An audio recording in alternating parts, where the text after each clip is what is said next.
Hey basketball guys, we have news. Let's go to more news from the Golden State Warriors, but before that, don't forget to subscribe to the channel and leave a like.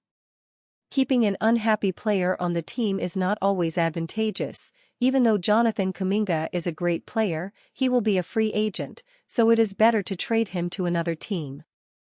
Jonathan Kuminga's contract extension expired without a deal, meaning he will become a restricted free agent after the 2024-25 season. While Kuminga has shown brilliance, the Warriors could look to capitalize on his potential through a trade to maximize their championship window. Rumors link the Warriors to some great players who could have a big impact alongside Stephen Curry as Golden State seeks another championship. Rumors: Warriors trade Kuminga for young Jalen Duren from Detroit Pistons. Warriors receive Jalen Duren. Pistons receive Jonathan Kuminga, 2026 first-round pick, 2028 first-round pick. Jalen Duren has quickly established himself as one of the most promising young centers in the NBA, and the Warriors could view him as the ideal long-term solution for their interior defense. Still on his rookie contract, Duren's combination of rebounding, shot blocking, and offensive efficiency makes him an attractive trade target for a team looking to secure their future in the paint.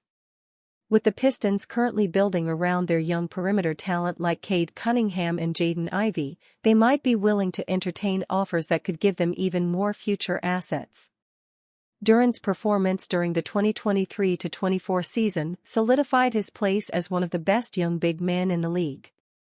He averaged 13.8 points, 11.6 rebounds, and 2.4 assists over 61 games, while shooting an impressive 61.9% from the field. His ability to control the boards and protect the rim would make an immediate impact on the Warriors, who have often struggled with size and rebounding in recent years. Duren's athleticism and mobility also fit perfectly in Golden State's fast-paced, switch-heavy defense, giving them a key piece for their future. For the Pistons, trading Duren for a package centered around Jonathan Kuminga and 2 future first-round picks offers them a chance to accelerate their rebuild. Kuminga, with his explosive athleticism and potential to develop into a star, fits into Detroit's young core alongside Cunningham and Ivey. The 2 future first-round picks in 2026 and 2028 give the Pistons additional draft capital to continue building a competitive roster for the future. From Golden State's perspective, Duren's ability to defend, rebound, and run the floor would complement the team's existing core. He could thrive alongside Draymond Green, who would help mentor the young big man on defense, and Stephen Curry, whose playmaking would unlock easy scoring opportunities for Duren at the rim. Duren's presence would also reduce the defensive burden on Green, allowing him to focus on other aspects of the game. The biggest risk for the Warriors in this trade is parting with Kuminga and their future picks, but the potential reward of acquiring a young, impact center like Duren makes it worth considering. Duren could be the anchor they've been missing, allowing the Warriors to remain competitive in the short term while also securing a key piece for the post-Curry era. For the Pistons, the trade would provide flexibility and an opportunity to build around their young perimeter players while continuing to develop Kuminga's potential. The additional draft capital would give Detroit the resources to either draft more young talent or package the picks in future deals to further strengthen their roster. Steve Kerr to continue bizarre Warriors tactic after blowout victory in Portland. It was bizarre but proved beautiful on Wednesday night. Much of the focus entering the regular season surrounded the Golden State Warriors rotation, and head coach Steve Kerr certainly delivered a shock come Wednesday night against the Portland Trail Blazers.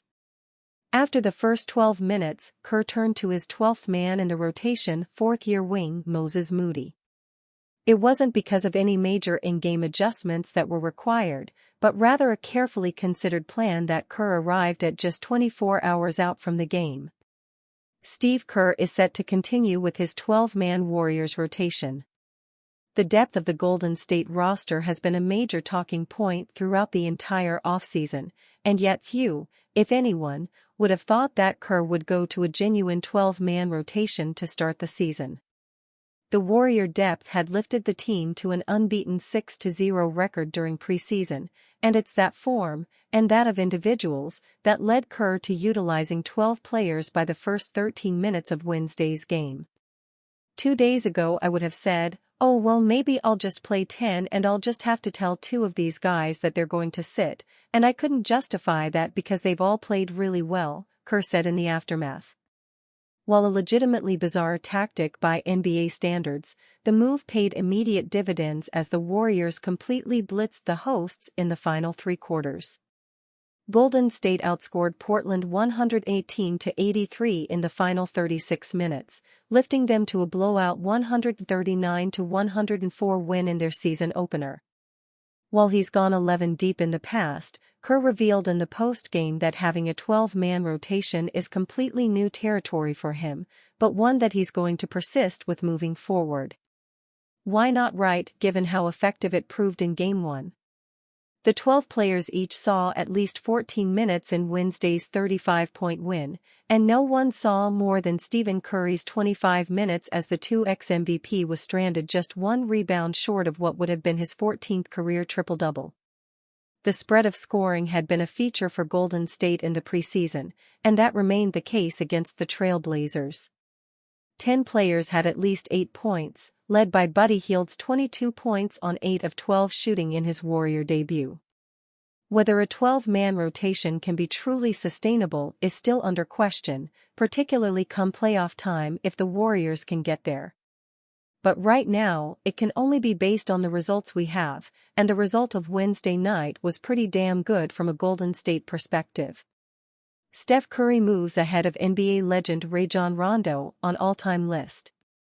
On Friday evening, the Golden State Warriors defeated the Utah Jazz by a commanding score of 127-86. Steph Curry finished the game with 20 points, 3 rebounds, 4 assists and 2 steals while shooting 7 of 20 from the field and 4 out of 13 from the three-point range in 27 minutes of playing time. Via clutch points, the Golden State Warriors are the first team in NBA history to win its first 2 games by at least 35 points.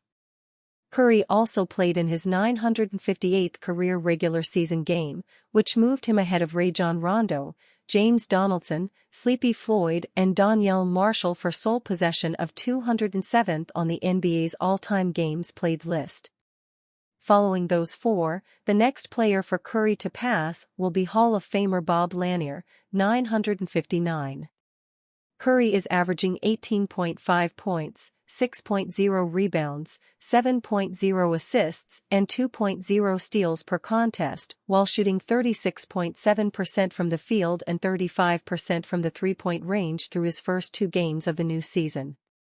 While he has been shooting the ball poorly, he has done an excellent job of setting up his teammates.